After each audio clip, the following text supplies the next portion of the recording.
perusahaan CAM selama 10 tahun berturut-turut ya, kita mendapatkan penghargaan investasi terbaik.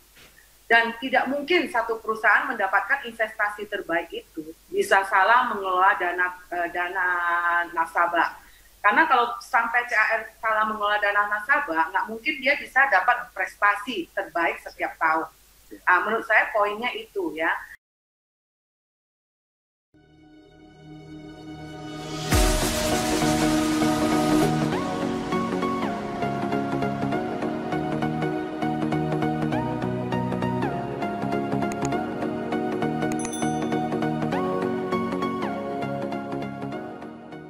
Bapak Ibu, pastikan bahwa Bapak Ibu udah jatuh cinta, udah nggak CLBK lagi ya.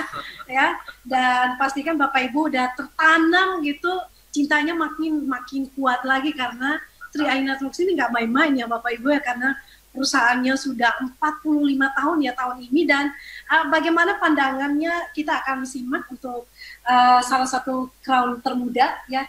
Dan ini bagaimana Pak Yosep tanggapannya tentang maraknya bisnis bodong dan investasi bodong yang saat ini sedang marak juga ya. Dan bagaimana Pak untuk menanggapi isu-isu dan juga realita yang terjadi di kalangan masyarakat? Apa yang membedakan supaya masyarakat ini jangan sampai tertipu? Ya, yang paling penting Bu Esther, kita harus cek legalitasnya. Karena kita perusahaan asuransi jiwa, kita harus terdaftar di Otoritas Jasa Keuangan. Itu yang pertama Bu Esther. Terus yang kedua, kita ada RBC, Rasio Base Capital, yang harus kita cek sebelum kita join di sebuah perusahaan asuransi nih. RBC-nya kuat atau enggak. Nah, standar ketentuan Bank Indonesia itu, perusahaan asuransi yang saat itu 120%. Nah, kita di atas itu. Terus yang ketiga, perusahaan harus kredibel, Bu Esther. Jadi kalau perusahaan asuransi, kita terbuka tuh laporan keuangannya, dan itu kita bisa dicek laporannya transparan banget di website kita www.k.co.id. Jadi kita Bu Esther mau cek di tahun 2017 laporan keuangannya seperti apa, 2018 seperti apa, 2019 bentar lagi diupload nih. Transparan biasanya ya Pak ya? Bulan Maret nanti diupload. Nah, biasanya kita bisa cek tuh di situ laporan keuangan secara transparan. Jadi keuntungannya berapa dan asetnya berapa itu bisa cek semua. Terus yang kedua, prestasi-prestasi. Kita banyak banget yang sudah kita dapatkan prestasi-prestasi dari majalah investor, teman-teman. Terus yang kedua dari Infobank Award. Nah, itu banyak banget. Waktu itu saya pernah sempat hadir di acara award yang diselenggarakan, dan CAR paling banyak banget mendapatkan penghargaan, teman-teman. Jadi kalau teman-teman nih, Bu Esther lihat di gedung ini, nah ini kan kebetulan kita lagi ada di kantor CAR pusat ya di Gelong. Nah ini penghargaan berjejer banget, banyak banget yang ditempel di sini. Bahkan dari begitu masuk lobby aja dari sudah ada. 5 ya. Nah teman-teman yang belum sempet nih datang ke kantor kita, boleh mampir ke kantor CAR Gelong. Lihat penghargaan di lantai dasar ada ya Bu Esther, di lantai 5 pun juga ada. Nah di belakang kita juga ada nih Pak, ini banyak ya. Betul Bu Esther, nah itu. Terus yang ketiga, perusahaannya juga harus growth ya, pertumbuhannya kita harus lihat pertumbuhan keuangan perusahaan seperti apa. Sehat apa enggak? Ya betul. Ya. Nah itu semua kita bisa lihat, akses langsung di website kita www.k.co.id untuk dari legalitas perusahaan, terus keuangannya seperti apa, dan lain-lain kita bisa lihat semua di website kita. Oke, baik. Nah, sekarang Pak Yosep dari untuk membedakan investasi bodong dan juga atau mungkin hal-hal yang asuransi yang mungkin membuat masyarakat jadi nggak percaya dan mereka jadi takut. Nah, itu sebenarnya dari itu ya tadi yang tadi Pak Yosep sebutkan ya. Dari mulai dari kinerja perusahaan, dari RBC-nya, itu semuanya bisa dilihat. Kemudian yang paling penting ya teman-teman, OJK ya. Kalau misalkan Pak Yosep ada yang suka bilang gini, untuk OJK-nya, untuk perizinan dan sebagainya sedang dalam proses. Nah itu kira-kira bisa diterima nggak Pak?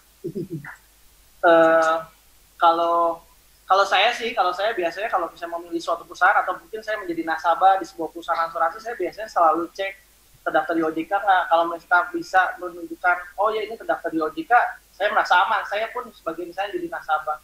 Apalagi kalau kita kan sebagai agent menawarkan, nah pasti saya juga pilih yang safety, pilih yang aman buat saya. Nah makanya saya harus lihat perusahaannya seperti apa, grup besarnya seperti apa. Terus yang kedua, terdaftar di OJK, karena kan kita sekarang saat ini perusahaan asuransi, investasi, atau perbankan sekalipun, itu harus di bawah naungan OJK, jadi terdaftar dan diawasin OJK. Makanya saya sangat aman di sini di perusahaan asuransi PT Adjacent Asia Raya. Kenapa? Karena terdaftar dan diawasin OJK, Bu Esther. Baik, luar biasa ya Bapak Ibu ya. Dari sisi perusahaan, visi dan misi, kemudian hal-hal yang mendasari mereka bergabung di 3i Networks dari crown-crown yang sudah-sudah.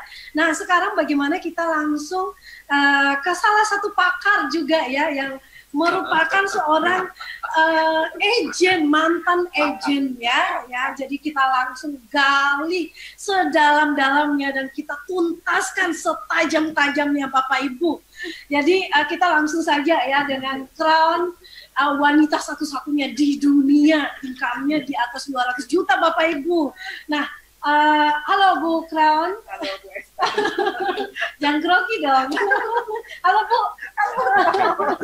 Nah, Bu, ini menurut Bu Crown Melina ya, ini bagaimana seharusnya agent menyingkapi tumbangnya beberapa asuransi belakangan ini yang gagal bayar dan akhir-akhir ini marak dibicarakan.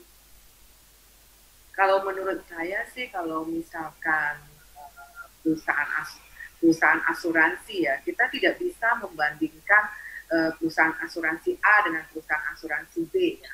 Karena bukan apa? Karena masing-masing perusahaan asuransi itu ada manajemen investasinya yang ibaratnya mengelola keuangan nasabah itu berbeda-beda. Sedangkan kalau di CAR itu manajemen investasinya itu jelas, ya kan? Dana yang kita alokasikan itu tuh semua ibaratnya bukan ditentukan oleh satu pihak aja, tapi ditentukan oleh didiskusikan sama semua manajemen yang ada di dalam perusahaan CAR ya. Jadi bukan satu pihak yang memutuskan dana ini mau kelola kemana, tapi ini berhubungan dengan pihak yang berapa pihak di dalam perusahaan juga. Jadi kemungkinan ya untuk salah alokasi, sembarangan alokasi dana nasabah itu tuh tidak bisa terjadi dengan sembarangan menempatkan alokasi dana. Dan kita perusahaan kita juga ibaratnya biasanya perusahaan asuransi itu setahu saya ya itu sangat ketat. Perusahaan CAR ini ya kan keuangan mereka juga diaudit ya dari internal dan eksternal, bukan perusahaan CAR yang menentukan sendiri, tapi pihak eksternal OJK pun memeriksa keuangan perusahaan CAR. Jadi untuk salah alokasi dana perusahaan atau melarikan dana perusahaan itu tuh sangat tidak memungkinkan, tidak terjadi ya seperti perusahaan mungkin seperti perusahaan lain. Jadi kita tidak, ibaratnya kalau kita menyamakan perusahaan A sama perusahaan B itu menurut saya itu nggak fair ya. Saya tidak mau ibaratnya membeda-bedakan perusahaan A dengan perusahaan B karena kita masing-masing cara mengelola dana juga beda. Dan Bapak Ibu juga bisa lihat ya kan, perusahaan CAR selama 10 tahun berturut-turut ya kita mendapatkan penghargaan investasi terbaik.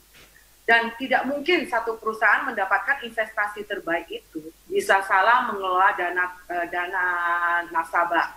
Karena kalau sampai CAR salah mengelola dana nasabah, nggak mungkin dia bisa dapat prestasi terbaik setiap tahun. Menurut saya poinnya itu ya. Dan kita juga bisa lihat dari portfolio keuangan perusahaan ya, dari website yang seperti Pak Yosef bilang ya kan. Sama kita juga bisa lihat RBC perusahaan dan banyak ya data-data yang bisa kita lihat ya melalui website CAR.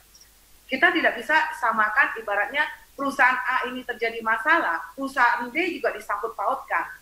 Jadinya tidak bisa kita ibaratnya semua disangkut pautkan karena kesalahan satu perusahaan kayak gitu loh. Misalnya perusahaan A salah, jadi semua perusahaan yang sama nih ya produksi minuman disalahkan semuanya sampai B sampai C sampai D ya kan. Jadi kita tuh tidak bisa melihat dari cara pandang begitu. Kita harus lihat dengan cara pandang yang berbeda. Yaitu kita harus jeli juga ya kan, melihat prestasi perusahaan itu ya kan, cara mengelola keuangannya ya kan, dan perusahaan ini prestasinya selama 10 tahun. Kita juga bisa lihat dari Infobank dan banyak data yang lain yang bisa kita lihat. Jadi itu aja menurut saya, Bapak Ibu bisa menilai suatu perusahaan sehat atau tidak sehat sebenarnya sangat mudah. Bisa kita lihat dari histori perusahaannya. Itu aja. Baik, Bu. Jadi dari situ itu yang menjadi tolak ukur untuk kita menilai segala sesuatu, yang disamakan gitu ya. Dan ini baik, Bu, apakah PT AJ Sentral Asia Raya ini bisa menjamin tidak bila terjadi gagal bayar? Kalau menurut saya, semua perusahaan asuransi itu dia punya syarat dan ketentuan dalam membayar klaim ya.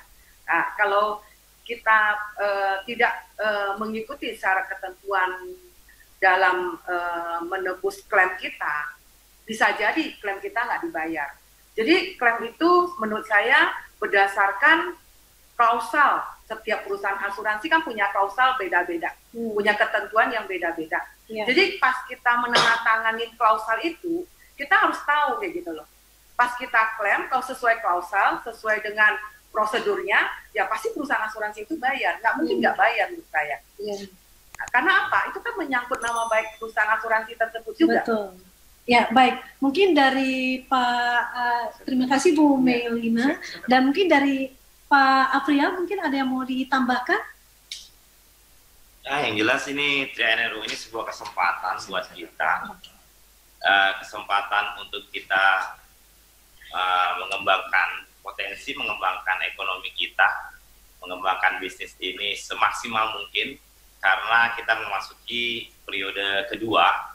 Saya pikir periode pertama kita sudah lewati luar biasa. Saya, Pak Wancen, dan kron yang lain sudah berjuang bikin brand, bangun bisnis ini, dan tinggal nih kita periode kedua, bagaimana kita bekerja secara maksimal membangun bisnis ini bersama. Apalagi dari manajemen CAR juga sudah menyampaikan tentang mobile exam. Jadi ujian mobile ini sesuatu yang luar biasa. Ini adalah bukti juga keseriusan daripada PT CAR dan juga dari penyesuaian teknologi ya.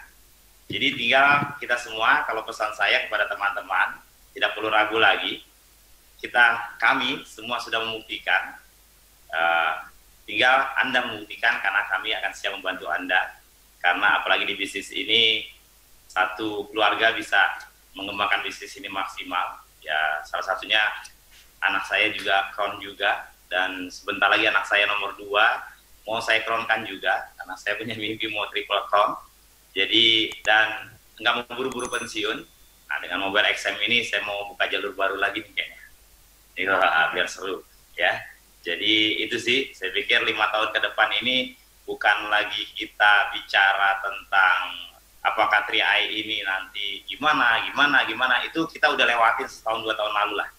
Yang jelas bukti sudah ada, yang disampaikan oleh tadi Kron Meliana juga, bahwa ya setiap perusahaan beda-beda gorengnya istilahnya. Ya tukang nasi goreng di sono tutup kan belum tentu yang di sebelah sini tutup. Gitu ya, gampangnya gitu aja lah ya.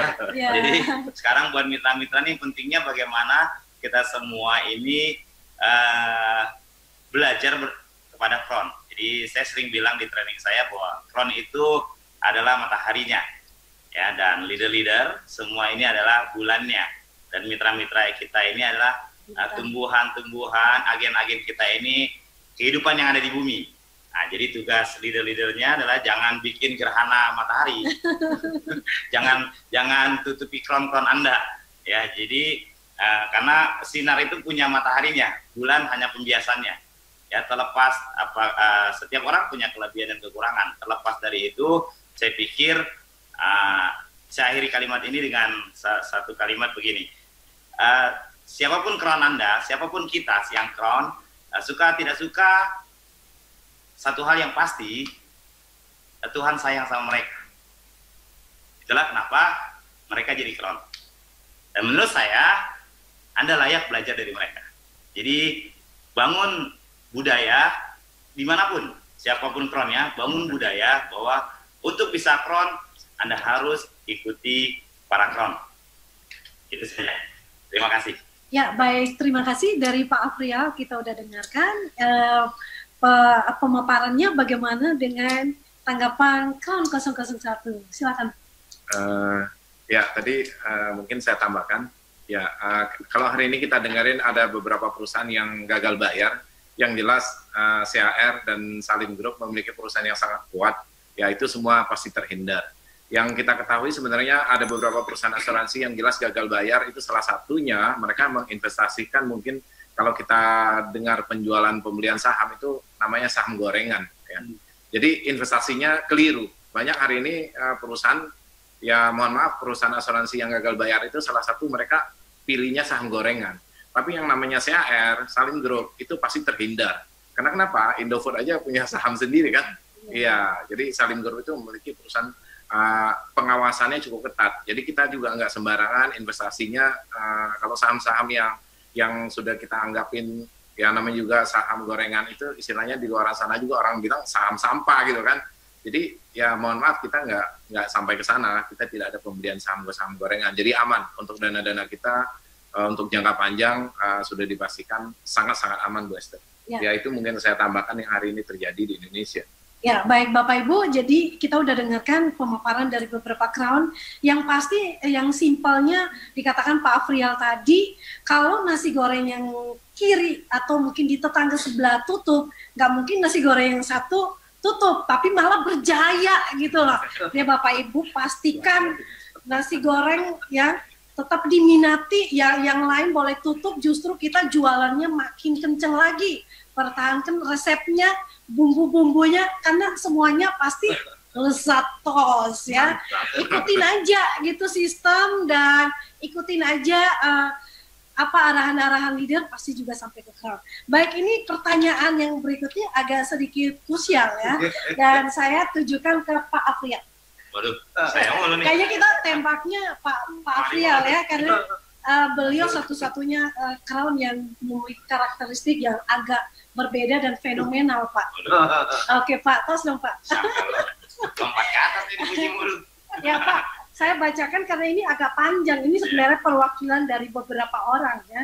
Jadi gini, Pak, sekalian pertanyaan yang sering ditanyakan, bagaimana membedakan dengan skema Ponzi? Dan karena banyak orang yang sebenarnya tidak paham membedakan mana skema Ponzi dan mana pola networking yang benar. Dan karena 3i Networks adalah pola networking yang benar, sekalian bisa menjawab bagaimana masyarakat harus membedakan apa itu skema Ponzi dan mana yang pola networking yang legal, Pak. Silakan. Ya, sebenarnya sih jawabannya pantas sih Pak Kwancen, karena saya ilmunya juga dari beliau ya. Gak apa-apa, dan biasanya kan jelas kalau skema Ponzi itu prinsipnya orang dapat bonus dari perekrutan orang berikutnya, dapat penghasilan dari orang yang direkrut gitu, rekrutan berikutnya. Jadi kalau nggak ada perekrutan berikutnya, itu nggak akan ada income juga. Makanya gampang sekali skema Ponzi itu rubuh gitu. Dan itu selalu merugikan orang yang di bawah, karena orang yang paling belakangan itu memberikan uang buat orang yang sebelumnya. Nah, skema Ponzi itu seperti itu. Nah, kalau kita di 3i Network ini semua bonus itu dikumpulkan dulu di perusahaan jadi omset nasional, ibaratnya dari kue dulu nih. Nah, kuenya tadi dipotong-potong, dibagi-bagi. Jadi beda hitungannya gitu. Beda secara bisnis, secara sistem bisnisnya beda. Kalau Ponzi, bonus orang yang belakangan itu didapat dari orang yang baru gabung. Kalau kita bonus didapat dari kumpulan omset nasional yang dibagi sekian persen, dan persentase itu yang dibagikan kepada kita. Seperti itu. Ya, mungkin dari Pak Kwancen. Ya, memang beda. Kalau Ponzi kan memang orang mungkin yang join di awal kan pasti dapat uang. Tapi yang jelas di 3i Network nggak seperti itu gitu loh. Ya, jadi Crown bukan berarti dia join duluan kan. Ya. Contoh Pak Yosef mungkin udah nomor ID ke berapa Pak Yosef? Waktu itu join Mei 2014, ID-nya 14.880. Bayangkan 14.000, kemudian dia baru join. Nah, kemudian setelah saya jadi Crown, dia jadi Crown gitu kan. Ya, jadi beda sekali. Jadi kita tidak bisa disamakan. Levelnya udah beda tuh, Bu Esther. Ya, beda level ya. Jadi kita nggak bisa bedakan. Ya, nggak bisa kita samakan, Bu Esther. Nah, kemudian dari segi produk juga kan, kalau kita kan jelas sekali ya. produk kita jelas sekali, kita investasi, ada pengelolaannya, pengawasannya. Tapi kalau ponzi-ponzi gitu kan kayaknya produknya pun ada produk pun nggak jelas gitu loh. Apalagi sekarang permainan ponzi itu mengarah ke money game gitu. Ya sekarang kan tidak ada perusahaan yang bertahan. Tapi rata-rata yang ponzi-ponzi gitu biasanya dia menggunakan sistem 2 grup ya. Tapi memang tidak semua 2 grup adalah ponzi. Tapi yang jelas ya ponzi adalah 2 grup gitu loh. Ya jadi hati-hati kalau Bapak Ibu ingin bedakan antara mana ponzi, mana yang enggak gitu. Tapi yang jelas kita bukan kelasnya seperti itu. Jadi tenang ya Bapak Ibu, saudara-saudara semua, mitra TRI dimanapun berada, sistem kita terhindar dari mungkin bagi orang yang banyak yang tidak paham tentang sistem networking. Tapi kita jelas adalah hari ini kita perusahaan asuransi yang real sekali, Bu Esther. Ya, baik Pak. Terima kasih untuk jawabannya. Jadi sudah terjawab ya pertanyaan-pertanyaan yang hari-hari ini mengganjal dalam hati. Nah ini adalah pertanyaan terakhir sebenarnya, tapi akan kita tanyakan kepada semua crown yang ada di sini. Nah nanti akan saya mulai dari Pak Sarno, ya. Jadi ini apa arti 3i Networks bagi Bapak sendiri dan perubahan signifikan apa saja yang dirasakan ketika menjadi crown? Gimana sih Pak rasanya jadi crown Pak? Yang jelas 3i ini adalah hati saya. Kenapa? Karena saya berhasilnya dari 3i yang dulunya saya beberapa kali main di bisnis jaringan tapi tidak ada yang berhasil, dan alhamdulillah di 3i ini ya yang sangat luar biasa ya. Dan ini akan saya perjuangkan terus menerus ya, terus menerus sampai anak dan keturunan saya akan saya perjuangkan habis-habisan 3i ini. Ya, baik, mungkin dari Pak Crown Raymond. Luar biasa, bersama 3i Network kita bisa berbagi konsep penghasilan ideal. Ya. Banyak orang punya perusahaan tapi belum tentu bisa memberikan penghasilan ideal buat karyawannya, betul ya? Tapi melalui 3i Network kita bersama mitra-mitra di jaringan kita bisa memberikan mereka penghasilan yang mungkin dalam bayangan mereka tidak bisa terima penghasilan yang mereka dapatkan selama ini. Tapi lewat 3i Network ya, kehidupan kita akan menjadi jauh-jauh lebih baik ya. Kalau kami semua crown bisa, maka mitra-mitra agen yang lain semua juga pasti bisa. Yes, pasti bisa. Dan bagaimana dengan Pak Yosep sendiri? Ya, perubahan signifikan yang dirasakan dan gimana sih Pak jadi crown termuda itu rasanya? Sementara anak-anak muda lainnya masih bekerja pantang-panting dan masih yang gaya hidup yang milenial ya gitu. Iya, kalau gaya tetap milenial. Iya, tapi milenial berkelas ya Pak ya. Jadi saya bersyukur banget ditemuin di Networks waktu itu di Mei 2014, waktu itu masih karyawan-karyawan, waktu itu saya kerja di sana. Saya bersyukur kepada PT Ajiasa Asia Raya, terus yang kedua ke Pak Kuanjan selaku founder 3i Networks. Beli plus dulu buat Pak Kuanjan. Dari usia saya waktu itu usia 23 tahun, memulai bisnis ini, akhirnya bisa merintis ya. Waktu itu bisa beli mobil dari 3i, beli rumah dari 3i, biaya nikah juga dari 3i. Terus yang selanjutnya lagi, kemarin istri habis lahiran ya Bu Esther, lahiran. Biasanya kan kalau yang dapat jatah cuti itu kan cuma istri, biasanya kan yang sebagai perempuan yang bisa jatah cuti lahiran ya. Nah, istri kan emang fokus di 3i aja kan. Jadi saya juga bisa temenin ya, saya bisa 1 bulan nemenin istri dari 24 jam. Karena kan pas lagi 1 bulan itu kan biasanya begadang-begadang tuh sebagai suami. Anak di 3i waktu kita bisa tentukan, kita bisa kapanpun mau family time sama keluarga, mau jalan-jalan sama keluarga kita bisa tentukan sendiri. Jadi kalau liburan, kalau menurut saya sih jangan Sabtu Minggu, kalau bisa Senin Selasa Rabu. Kenapa? Hotel lebih murah, pesawat lebih murah Bu Esther. Gitu. Dasya.